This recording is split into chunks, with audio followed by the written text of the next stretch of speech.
Cool, man. I'm ready to rock and roll. We got Morgan Ingram. We're going to be talking all things outbound, LinkedIn, AI, sales, marketing, success, service. We're going to hit it all. We have 30 minutes. Morgan, how you doing? Oh, yo, that I was not expecting the jams to be that good. I'm not Yeah, gonna I lie. know. I was jamming in the back. I was like, okay, we're ready. I saw you, dude. He was doing this. Is like Mike Tyson, man. Well, I don't know if you need any introduction, but just in case there's somebody, man, when did I first meet you? Barrows. 2018. You were 2018 is when we first linked up. Man, this got to be, I was going to say, it's coming on like 10 years here. That just means we're getting old. It's been a while. Morgan's obviously an awesome. I think his LinkedIn stuff is awesome. I think it's real. It finds a balance of kind of digital with in person, which we're going to be talking about today. But Morgan, real quick on you, real quick on Amp Social. What's going on? Yeah. So my background is I started off as a sales development rep. Most of you probably know what that is. Someone who does cold calling, cold emailing, and social selling. And I started creating content at the same time as an SDR, which has led to everything that I do today. From working with John Barrows, who we just talked about, from leading SDR teams. And now I run a company called Amp Social. Our main focus is to help you take social and go to sell and how you break through the noise to reach your target accounts with LinkedIn outbound sales nav and content. So I'm really excited to talk about this today because this is near and dear to my heart, but also to help you all think about things differently as we're in the world of AI. I love it. Yeah, this AI stuff's making me crazy, but I do like it. Amped Social. I mean, you just kind of renamed, or there was a little bit going on there. What was that? Give me the 30-second on that again. Yeah, so we were Amp Creative before, and just when you start a business, you believe you have a genius idea, and then it's not. So that's just basically what it was. We started off as influencer marketing, and that's why we called it creative. But as I talked to more clients and as I saw the market, people actually just want to be more social. People want to do in-person events. People want to figure out, how do I get better at LinkedIn? How do I create better content? How do I book meetings on LinkedIn? So we changed it to social because it's not only doing social selling, but it's also how do you interact with people in person? And those parallels were important. That's probably a great bridge. So I probably had 5 people reach out and be like, URL, IRL, man, what is the title of this topic? This idea of URL to IRL, why is it becoming part of this new outbound strategy? Yeah, so look, I'll say this continuously because I don't want people to think that I made this up. I heard it on a panel at South by Southwest, and I've literally posted multiple times for the person to come out and speak. But if they don't come out in the next couple months, I'm just gonna have to claim it. I'm giving people a chance. I don't know who said it, but like basically, it's how do you take the relationships that you have made online? Let's use LinkedIn as an example, but you can use it for any platform, but LinkedIn. And how do you make those and deepen those relationships from what you created from LinkedIn? So how do you do mini events, dinners, maybe a one-on-one conversation with somebody? Like there are a lot of things you can do, but that's what I mean by IRL. So URL to IRL is how at Amp Social we think about everything. We start with LinkedIn and social, and then we migrate to how do we make those into experiences. I think that's super important. Obviously, the in-person stuff we were just talking pre-show. It seems like that's coming online more. People want to get together. Yep. And with all the AI talk and all the AI comments and all the AI on LinkedIn, like, yeah, maybe there's going to be like this resurgence. Well, it feels like there already is a resurgence of trying to get back in person. But boy, if you can do it in a more structured way, that makes a huge difference. High level, how do you start to think about that? I mean, that seems to be one of the plays you're really pushing, like digital first, in person after. Walk us through a little bit of that strategy. Like, where are you coaching people to start as they kind of start this journey of like URL to IRL? Yeah. So it comes down to what the methodology that I've created after being an SDR, being an SDR manager, working with John Barrows, which was amazing. I had to figure out what does that actually mean to start on social and do social selling. First thing that I want to say before I go over the framework is I actually don't like the term social selling because it doesn't really correlate to what we're doing. We're actually doing social listening. And in order to be good at sales, you have to listen. In order to actually reach out to someone the right way, you have to be listening. So really social listening is just taking all the things that happen on social and sending someone a really good, compelling, and relevant message. So that's the first thing is you have to change your way of thinking to social listening first. Then I call this the 5C social strategy. And so it's clarity, connection, conversations, comment, and content. So what I tell teams is you need to have clarity on who you're trying to speak to in your content and who you're looking to sell to. And you need to be very granular on that. Not just like, we're talking to founders. Like, that's way too broad. You need to be like, hey, we talk to CFOs who are at Series B to Series D companies, and they deal with X problem. That's just an example. And that's something you're within LinkedIn. I mean, you're a real big believer in LinkedIn, so you got to go deep in those tools and get the size of company, industry. I mean, anything you can kind of pull, but it can't just be we sell to leaders. You got to go 5-6 levels deep there. Exactly. Because that will allow you to get the right people. Then the second thing is the connection. Just on that, man, it feels like we always skip that part. I feel like we never. I mean, it's so much easier to jump to like a cadence or reaching out, or and the audience is always a problem. I mean, is there? Maybe I'm going too far on this, but and maybe I just suck at it myself. But is there any tips you've found to like? I'm obviously put it as your first step. I love it. It's just. I feel like people then skim over it. They're kind of like, yeah, look, I just go after marketing leaders, Gabe. Let's move on. But it's like, how have you coached people to say, stop, shut up? Like you got to go a couple levels deeper on that to really feel like you. Yeah. So typically the data will tell you the story on like why you should stop. So what I'm about to say is it's different for everybody. I'll make it super simple. So like stage 1 to stage 2, which is like stage 1 is you book, the meeting gets booked for the account executive or the seller. Stage 2 means it's qualified pipeline. You could look at that number and realize you need clarity. Like if you're just booking a lot of meetings, but then like your stage 1 to stage 2 conversions, like 10%, it's like everyone's actually just wasting time and wasting money. So you could clearly see like we need clarity. Or on the back end, your churn is like high, or you have a lot of problems. So like we close a lot of people, but these people don't stay long. So those two are big leading indicators that like you have to pay attention to clarity. But I'll take the step back. Like the best way to do that is seeing what other people in your space, who they're selling to. Like if you think about it. I always say creative plagiarism, man. That's the key to innovation is creative plagiarism.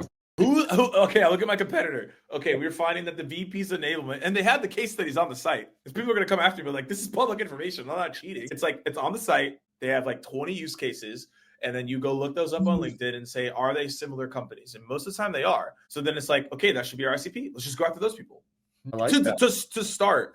And then if we find it's another angle, that's fine. But like, let's start there. Clearly that works. They've already bought this solution. We should probably target some people similar to that. No, man, that's why I look at clarity. I like that. I was thinking of, I don't know, this is probably a couple of years back, but I was trying to figure out the title, like some of the titles, this company was going after. Yeah, we had that light bulb moment where it was like, maybe we should just go. I think we went over to this competitors, and I don't know if they even do this anymore. I can't, but on the lead form, like choose all these different titles. Yeah, let's just take these guys. Let's go after this one. That's it. I was like, I love it. Okay. It's like when you go, I'll give the last example and then we'll go to connection. And I have a question here. It's like when I go to a restaurant, I don't even look at the menu anymore. I just ask the person, hey, you literally have served 1 million people. Tell me what the top 3 options are that people pick. Here's what I like to eat. And it has never missed. I don't even look at the menu. What's the point? I should hang out and you got it when you're at the restaurant, you got to ask it in a certain way. Because if you say, what do you like, then they're going to give you the crappiest stuff. But if you just what's the most popular, I need the top 3. I think I framed it right. I learned the hard way that if you don't say, give me the top 3, but you're like, what did these guys get? Or what do you like? That leads you down a path to destruction. Terrible path. Don't pick that path. Anyways. All right. C number 2. Connection. So if you're doing outbound, you have 200 connection requests that you could send per week. Whoa, stop. Is that on a certain plan? I don't even know that.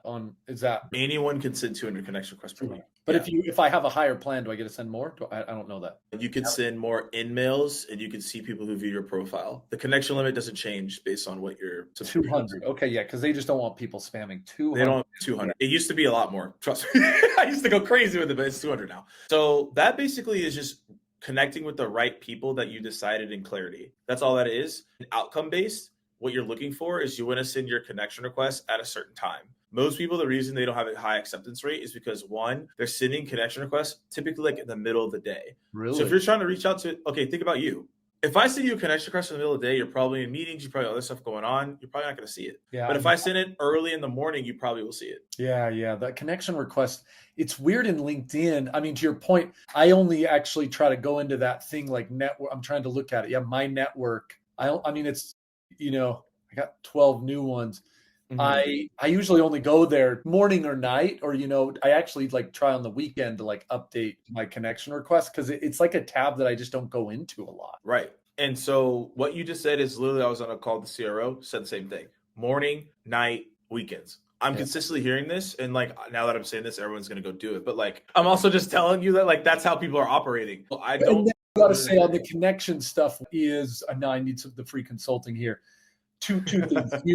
I was debating with someone the other day, like, is it better to not put anything in there and just, like, or do you, because sometimes I get a sales pitch, they like write a sales pitch and I'm like, I don't want to connect with this person, where they leave a little bit of mystery and they just connected with me and there's nothing, is that better? Or is it trying to be just more casual? Any quick things on like how, that not when, got it, but the how? I have the answer. Most people fight me on this.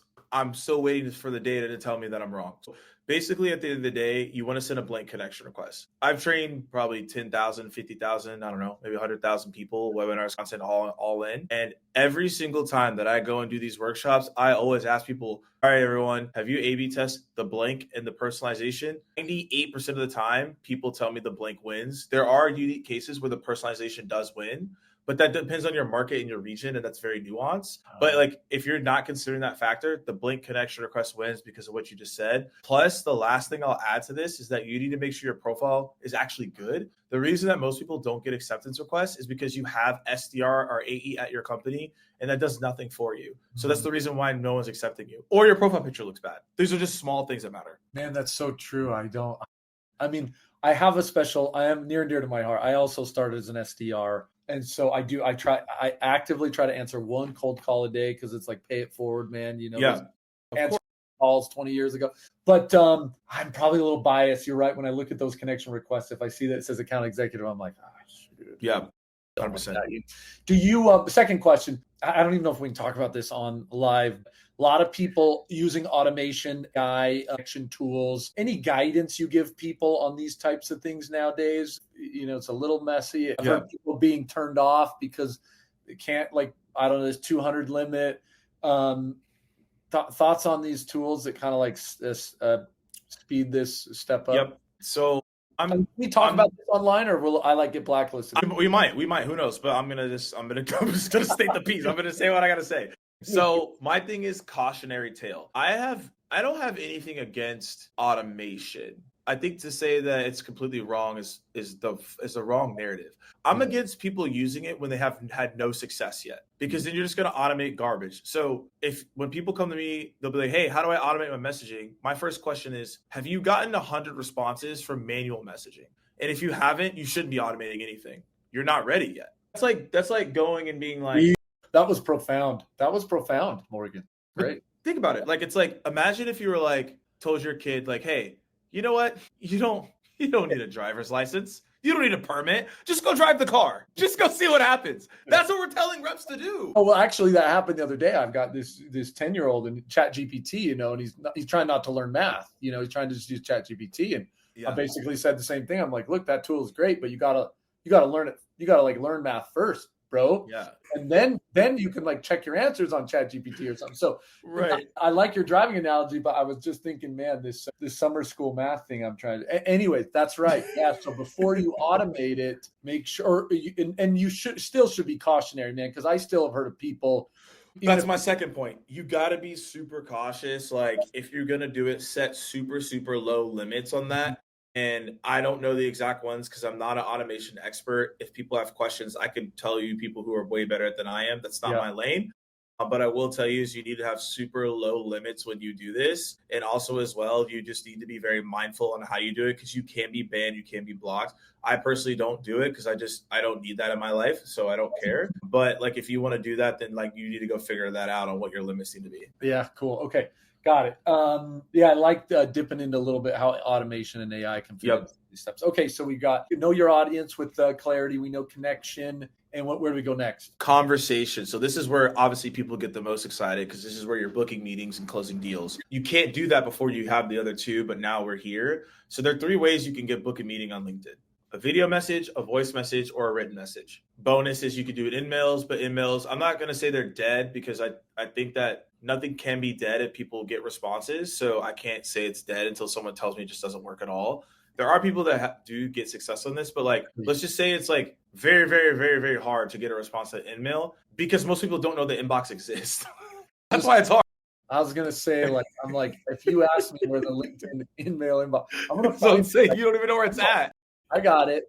So it, yeah. See, it's under. I got focused. Yeah, I got an email inbox. Oh my goodness, dude. I'm saying you probably haven't seen the Man, stuff in there. your post on the LinkedIn inbox, man, was like, it's just one of those moments where, you're just like, yes. It was just validated.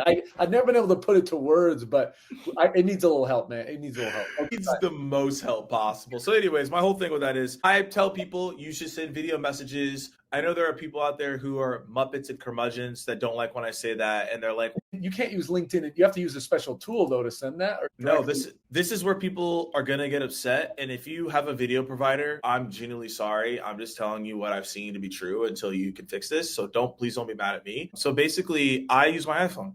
But you have to be first degree connected to the person. That's important. But I use my iPhone. I shoot the video on the phone, and I send the message. And it's more human. It's more real across the board. I think you said, and then you just upload it as a video. You sent that. Look at that. When was that? Hey, here's my. While ago. I remember sending you one. I know it's on there. Yeah. It looks like a different background. What's your take on LinkedIn video here, man? I've been struggling. Just in general. I saw some posts where people were like, LinkedIn's going all in on video. It's getting 100,000 times the views from a content creator. And I did a couple videos, Morgan, and they suck. Is that me? Is that everybody? No. So when I say videos of people, what my answer here is different than posting videos. Sorry, and you said video, so I was splitting. No, you're good. I just want to give people context. When I say the three messages, video, voice note, and written message, that means you are DMing someone, those things. I want to clarify that before I say what I'm going to say, because it's a different answer. That's how you get people to respond. That's how you get people to engage. You want to do like 300, 400 characters if you do a written message for responses. So like, I want to like state that before I move to a different direction. Okay. Now, on these videos, I tell people that even though LinkedIn is saying that they're going all in on video, the data is not saying that. The consumer is not consuming the videos. They have removed the video feed.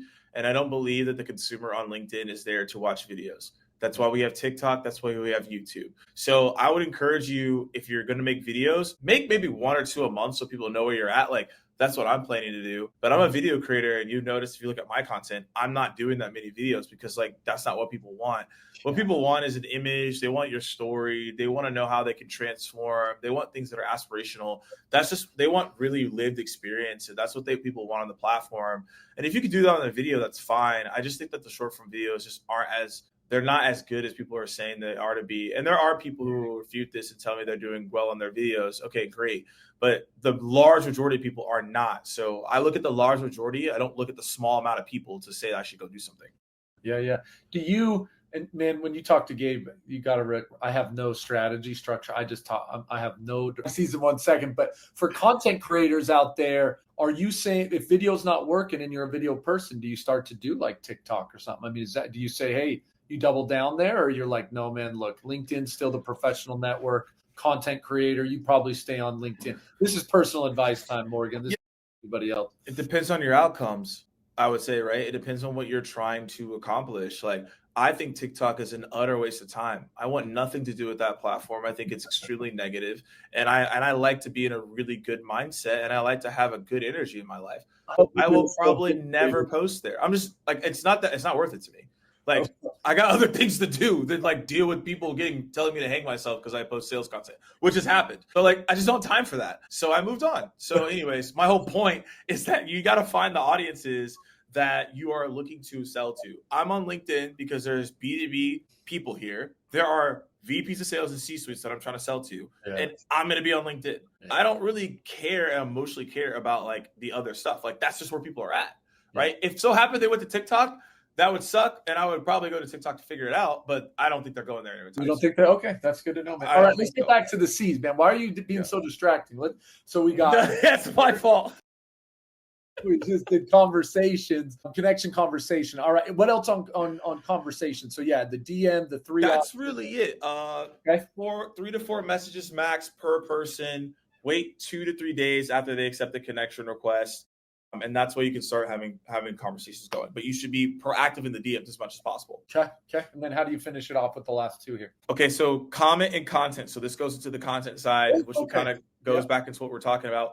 Commenting. So here's the thing. I have beef with people that tell you to do 100 comments a day. 200, like, what was that? It's some report, right? That was like, hey, their top 1% does 200 meaningful comments a minute or something. I was like, what? That's silly. Don't follow this advice unless you're trying to be a growth expert. It is not good advice. Plus, I'm going to say this out loud, and I have a post on it. So if people disagree, it doesn't really matter, because if you really think about it, it's just the facts. I think telling people to comment 100 to 200 comments a day is actually inauthentic. I don't think it's possible for someone to care about 100 to 200 posts a day. I think it's actually inauthentic. Like, I don't care about 100. Oh, man, you're making me feel good, because I saw some of that stuff and I was like, I should be commenting more. But to your point, I mean, I just don't know if I can do, what do I average? I probably do like 5 or 6. I mean, it's just, I got so many other things. It's just hard to do. And if I'm not just going to do some AI comment, where whatever, we can talk about that in a minute, but I probably average under 10. I mean, I do like to, dude, the stuff people's putting out on LinkedIn, there's some meaty content out there. I mean, I get a little annoyed with some of those viral things, comment, Gabe sucks to get the latest. I'm not against that. I know a lot of people hate it. No, I'm jealous. I'm just jealous I can't get it. I'm not against it. I think the people that are against it are a little weird, but like, I'm not against it because like LinkedIn is causing this game to happen because they are doing the algorithm that they are. Of course, people are going to do that. I don't get mad at them for doing that. It's because the game that LinkedIn is making us play. If that wasn't the game, we wouldn't play the game. So it's really the game. But to go back to what we're talking about, I say make everything I'm saying you can do. And if you say you don't have time for this, then like you really need to ask yourself some questions. Yeah. So 20 comments a day. Okay. I could up it. That's not hard. Yeah. I mean, it's 10 in the morning, 10 in the afternoon, split it up. And basically all you need to do is find 30 to 50 people that are in they're broken down by 3 categories. One is the industry leaders in your space. Like these are the people that you're trying to sell to, they look up to. Then you're looking at like your partners, clients commenting on their stuff. And then 3 is potential clients. If you do what I just told you, you'll be fine. Please don't go comment on people's posts that have 1,000 comments just to like be visible. Like that's not going to help you.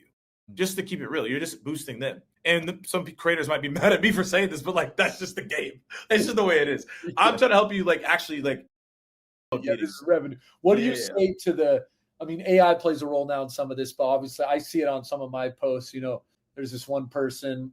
I've never talked to him or her, but it's always like, that is very, very nice, Gabriel Larson. Thank you for your post. And I'm like, Gabriel. There she is again. There he is again. This is AI. How do you use AI to be effective in some of these steps, man? Are you because I don't even know. Can you actually just use AI to comment? I don't know how.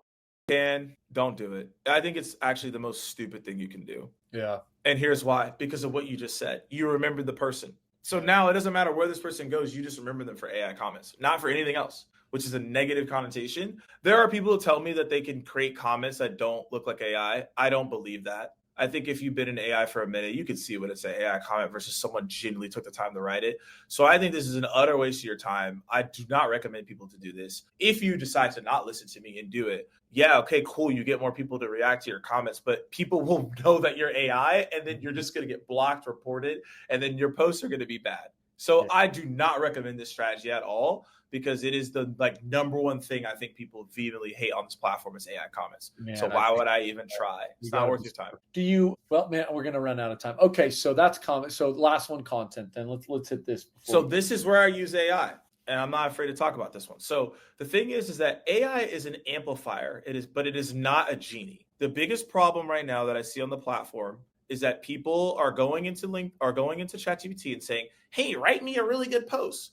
Well, the thing is, it doesn't know what that means because you've given it no inputs. And so it's just going to have the average of what people think content is, which is not good. And you're going to get bad outputs. The way that I use it has been the best way is I don't have my phone on me, but I have something that's just called Morgan's Ramblings. And basically it's just me voice voice to text my ideas. And so I have tons of them in there throughout when I travel, I'm out and take a walk or whatever it is, right? And what I do is I throw it into my AI and it then shifts through that mumble, creates a cohesive post. I edit it and then I post. Yeah, That's how I create content right now because it's my real voice. It's making it then contextualized and then I post it out. Yeah, look, I think that's it's great feedback. Actually, your first part might even be the most powerful, which is, man, you've got to find a method, I think, to catch those moments where you have that light bulb go off. And if it's your notes app in your phone, if it's sounds like you've got voice, maybe I should try voice, man, because those moments you have them and then you forget them. I love that concept. And then, how to use AI to assist rather than replace. Nothing I can add on that. Let me add, I know we are wrapping up, but let me add this final point because it's very important. Because what happens here is you're going to hear what I just said. And then if you're a seller or you're a leader or whatever, you're going to be like, well, I don't want to be an influencer, so I'm not going to create content. Okay, so let me help you think about this differently. Your whole entire goal is to be a curator rather than a creator. And what I mean by that is a curator is someone who finds information, absorbs the information, and provides their viewpoint on it. For example, if you're a seller, you should already be doing this. Go find a podcast of a leader that's in your space. I'm about to do it this weekend, by the way. So it's not something I don't do. I practically do this. Go find a leader. Listen. You don't have to listen to the podcast anymore. Take the transcript of the podcast or the blog or whatever you listen to and say, what were the 3 main takeaways from this? Read those things and then add your context to it. And then that's your post. That could take you 10 minutes. Yeah. So there's just things you can do. There's so much easy ways to kind of get out there. But man, I do think we talked about that in connection, but the sellers who have a little bit more gravitas, or a little more thought leadership. Yeah. I think those ones are the ones going to continue to win rather than the ones who are just kind of quote unquote selling. So dang it, man. I had 700 more questions. Final words on thinking about kind of LinkedIn outbound AI. People are getting in the game. What do you leave them with, man? I would say take the frameworks we talked about and attempt to make them as human for you as possible. Whatever your way to connect with the human is best, do that because people will feel that and they'll want to connect with you. And then it goes to the point where we started with, which is URL to IRL. The more you can think about how to be more human in the way that you reach out to someone and amplify that with AI to continuously be more human will allow you to then connect with those people in person to then deepen the relationship. So that's what the last piece that I would say. All right, man. Well, URL to IRL. Morgan, it's always fun, man. I'm looking forward to working with you more. We'll sign off. Everybody have a great day. Absolutely. Have a good weekend.